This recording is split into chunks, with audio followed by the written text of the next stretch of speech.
امریکی ایما پر پھانسی چڑھا دیے جانے والے عراق کے سابق صدر صدام حسین شاید کبھی اپنے دشمنوں کے ہاتھ نہ آتے اور شاید اب بھی زندہ ہوتے اگر ان کا برسوں پرانا وفادار چیف سیکیورٹی گارڈ انعامی رقم کے لالچ میں ان کے ساتھ غداری نہ کرتا اور ان کے ٹھکانے سے متعلق مخبری نہ کرتا۔ صدام حسین کے چیف سیکیورٹی آفیسر ابراہیم نے امریکی اتحادی فوج کو $2.5 کروڑ کے عوض غداری کرتے ہوئے عراقی مرد آہن سابق صدر صدام حسین کے ٹھکانے کی مخبری کی اور انہیں گرفتار کرانے میں مدد دی۔ امریکی حکام نے دسمبر سن 2003 میں صدام حسین کی گرفتاری کے بعد 30 جون سن 2004 کو انہیں عراقی حکام کے حوالے کیا، جس کے بعد ان پر جیل میں 148 افراد کے قتل عام کا نام نہاد مقدمہ چلایا گیا۔ 5 نومبر سن 2006 کو صدام حسین کو پھانسی کی سزا سنائی گئی اور 30 دسمبر کے صبح عراق کے معزول صدر کو تختہ دار پر لٹکا دیا گیا۔ تاہم صدام حسین نے پھانسی گھاٹ پر بھی جس جرأت اور جوانمردی کا مظاہرہ کیا وہ ان کے آخری لمحات کی ویڈیوز میں آج بھی دیکھی جا سکتی ہے۔ یاد رہے کہ صدام حسین کو ان کے آبائی شہر تکریت سے سن 2004 میں اس وقت گرفتار کیا گیا جب ان کے قابل اعتماد گارڈ ابراہیم نے غداری کرتے ہوئے امریکیوں کو $25 ملین کے عوض ان کا ٹھکانہ بتایا تھا۔ ابراہیم صدام حسین کا ایک قابل اعتماد ترین محافظ تھا جس کو صدام کی جائے روپوشی کا پتہ تھا۔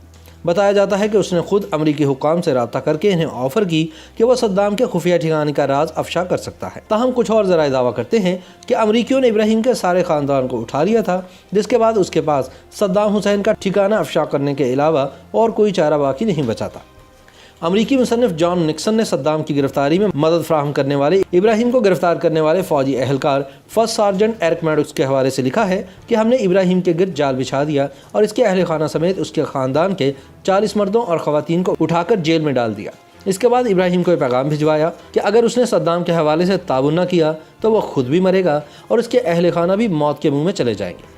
اس پیغام کے بعد ابراہیم ٹریس ہو گیا اور اس نے صدام کی گرفتاری کے لیے تعاون کرنے پر اتفاق کیا۔ اپنے باس کی مخبری کر کے ابراہیم نے نہ صرف اپنے اہل خانہ کو امریکیوں کی قید سے آزاد کروایا بلکہ $2.5 کروڑ کا انعام بھی حاصل کیا۔ امریکی لکھاری جان نکسن نے اپنی کتاب صدام سے تفتیشی سوالات میں بتایا ہے کہ اتحادی افواج کو صدام ہی کے ایک محافظ نے مخبری کر کے گرفتار کرایا تھا اور اس کے بدلے محافظ ابراہیم کو $2.5 کروڑ کا انعام بھی دیا گیا تھا۔ صدام حسین کا ایک وقت میں قریبی محافظ رہنے والا ابراہیم بھی اگرچہ امریکی و اتحادی افواج کے حملوں کے بعد روپوش ہو گیا تھا، لیکن بعد ازاں امریکی انٹیلیجنس نے باس پارٹی کے منتشر ہو جانے والے عناصر کی مدد سے صدام کے محافظ ابراہیم کا پتہ چلا کر اسے گرفتار کر لیا تھا۔ امریکی مصنف جان نکسن نے اپنی کتاب میں دعویٰ کیا ہے کہ امریکی انٹیلیجنس افسران کے لیے یہ نقطہ اہم تھا کہ ماضی میں جب بھی صدام حسین روپوش ہوئے تھے تو صرف ان کے چیف گارڈ ابراہیم کو معلوم تھا کہ وہ کہاں چھپے ہیں، لہٰذا امریکیوں کو معلوم تھا کہ اب بھی ابراہیم ہی یہ جانتا ہے کہ صدام کہاں چھپے ہوئے ہیں۔ بعد ازاں صدام کے محافظ ابراہیم نے اس زرعی فارم کی نشاندہی کر دی جہاں سے صدام بالآخر زمین کے اندر کھودی گئی ایک سرنگ نما پناہ گاہ سے برآمد ہوئے۔ یاد رہے کہ صدام نے سن 1958 میں بھی عراقی وزیر اعظم عبدالکریم قاسم کے خلاف ایک ناکام بغاوت اور قاتلانہ حملے کے بعد اسی فارم میں پناہ لی تھی۔ کچھ ذرائع کا یہ بھی کہنا ہے کہ ابراہیم نے پہلے ڈیل کی، پھر امریکیوں کو یہ درخواست کی کہ میرے خاندان کے تمام افراد کو حفاظتی تحویل میں لیا جائے اور اس کے بعد صدام کے ٹھکانے کی نشاندہی کر کے انعامی رقم وصول کر لی۔ بتایا جاتا ہے کہ امریکی ٹیم نے جب دریائے دجلہ کے مشرقی سمت میں واقع معروف مقام الدور میں ایک فارم پر چھاپہ مارا اور علاقے کو گھیرے میں لے کر کم از کم 3 مقامات کی تلاشی لی تو صدام حسین ان کے ہاتھ نہیں آیا۔ تاہم جب ایک قدیم فارم کے ساتھ موجود پرانے مقام میں فوج داخل ہوئی تو ایک ایسا فرد ملا جو فارم کا مالک تھا۔ اس نے فارم میں صدام کی موجودگی سے صریحاً انکار کر دیا۔ چنانچہ امریکی صدام کے مخبر محافظ ابراہیم کو موقع پر لے آئے، جس نے باغ میں ایک مقام پر چٹائی پر اپنا پیر مارا اور چیخ کر کہا کہ یہاں چھپا بیٹھا ہے صدام۔ یہ کہہ کر ابراہیم نے اس چٹائی کو اٹھا پھینکا جس کے نیچے ایک تہہ خانہ تھا۔ امریکی کمانڈوز بندوقیں نکال کر تہہ خانہ نما جگہ میں گھس گئے اور پھر اس میں موجود صدام حسین کو باہر نکالا۔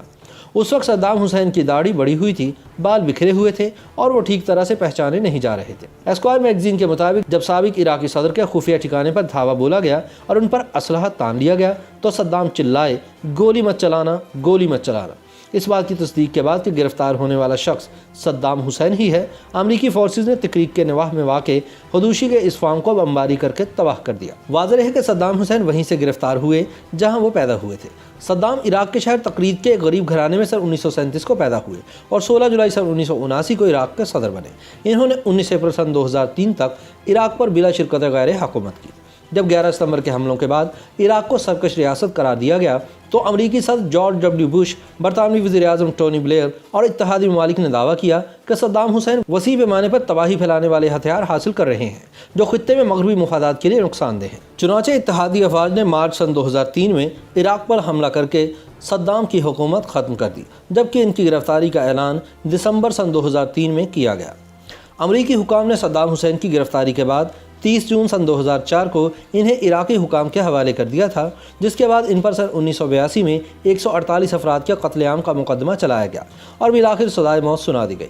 30 دسمبر سن 2006 کی صبح صدام حسین کو پھانسی دینے کے بعد تکریت کے قریب آبائی گاؤں العجوہ میں دفن کر دیا گیا۔ تاہم صدام حکومت کے خاتمے کے کئی برس بعد امریکہ اور برطانیہ دونوں نے یہ اعتراف کیا کہ جس الزام کی بنیاد پر صدام حسین کی حکومت ختم کی گئی وہ دراصل جھوٹ پر مبنی تھی اور صدام حسین وسیع پیمانے پر تباہی پھیلانے والے ہتھیار اکٹھے نہیں کر رہا تھا۔